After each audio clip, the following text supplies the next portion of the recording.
Yevropa, Britaniya, Germaniya, Shveysariya, Ispaniya,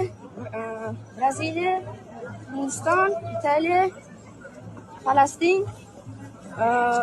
Fransiya, Birlashgan Arab Amirliklari, Malayziya, Yaponiya, Xitoy, Turkiya, Polsha, Pokiston, Rossiya, bu Afg'oniston, Arabiston, Ozarbayjon, Tojikiston, Qirg'iziston, Qozog'iston, Turkmaniston, Qatar, Armeniya, Kanada, Belarus, Malayziya, O'zbekiston. Qurbon etgan nihoba, bo'stonlari